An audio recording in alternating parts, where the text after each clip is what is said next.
The Hollow Bunker, Part 2, The Devourer of Ashes.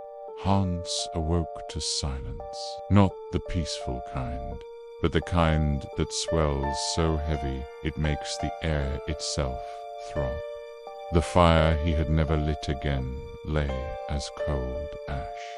His rifle sat across his lap, slick with sweat from his hands.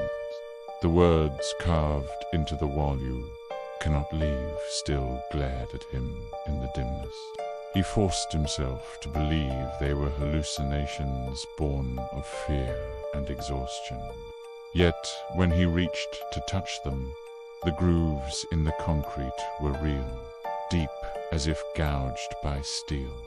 Hunger drove him from the corner. He searched deeper, flashlight flickering across rooms filled with rusting machinery and broken crates. Most were empty, but one corner of a storage room held jars sealed with wax. Inside floated something unidentifiable meat, organs, malformed remains. He turned away, bile burning his throat. The sound returned. At first it was only a breath, long and deliberate, echoing from the ventilation shafts. Then came the scrape again, talons dragging along steel. Each step closer, Hans ran. The bunker was a maze, each corridor doubling back, each stairwell collapsing into shadows. He found himself in a chamber larger than the others, its ceiling arching high, beams rusted to bone. At its center, iron chains spilled across the floor, broken links as thick as his wrist. Something had been kept here, something strong enough to shatter steel. A chill swept through the chamber. The lantern flickered, and then he saw it. The creature crouched near the far wall, its form half concealed by shadow. It was not entirely beast, nor entirely human. Its torso was elongated, ribs protruding like bars. Its face was worse, stretched skin, eyes glowing faint amber, and a mouth that reached nearly to its ears, packed with teeth like shards of glass. Black veins pulsed across its body, each one glowing faintly, as if fire ran beneath its skin. Hans froze. His body screamed to run, but the creature stood taller than any man, its head brushing the beams.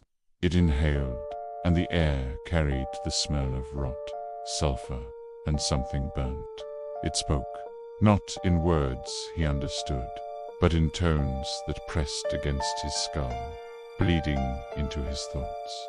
Images burst behind his eyes, trenches filled with corpses, flames devouring cities, rivers choked with bones. The Reich had not created this thing. They had unearthed it. Hans stumbled backward.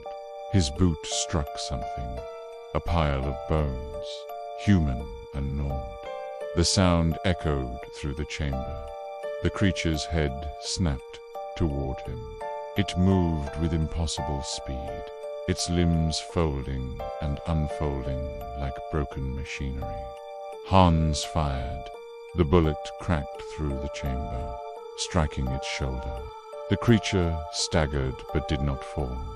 It screamed, and the scream was not sound but vibration, a resonance that rattled his bones. Lights burst overhead, sparks raining from torn wires. Hans ran, corridors twisting, as if the bunker itself sought to trap him. He slammed through a door into what had once been a laboratory. Papers lay scattered across the floor, diagrams scrawled with frenzied hands. One sheet bore a single phrase in bold strokes: "It cannot be killed, only buried." He turned just as the wall buckled inward. The creature crawled through, dragging claws that sparked against steel. Its eyes fixed on him, endless hunger etched in their glow. Hans fired until the rifle clicked empty.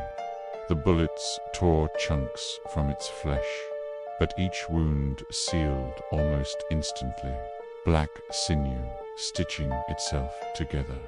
He ran again, deeper still, until he found a stairwell plunging downward. His boots clanged against iron steps as the air grew colder, heavier.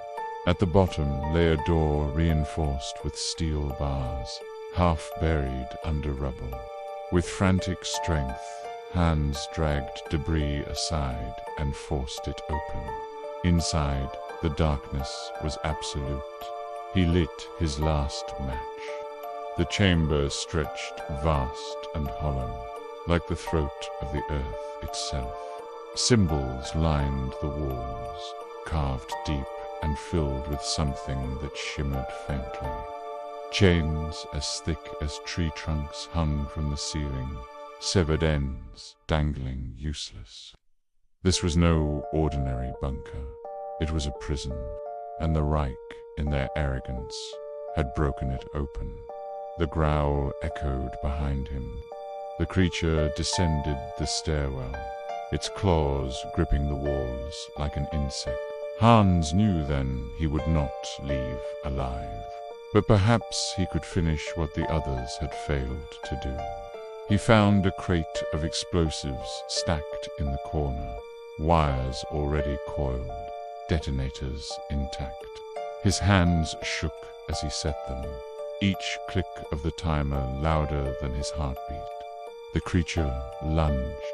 He felt claws tear across his side, searing pain blooming as blood soaked his coat. Still, he pressed the switch. The last thing Hans saw was the creature's face, inches from his own, its mouth opening wider than any human jaw should, teeth glistening.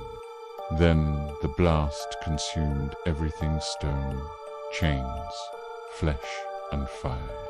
Above ground, the forest shuddered as the bunker collapsed into itself.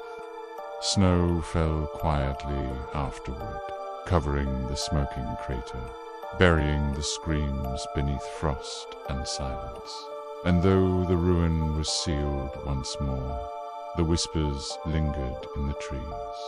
Some said that on winter nights, when the wind cuts sharp through the Ardennes, you can still hear them words, older than war, murmured in the dark.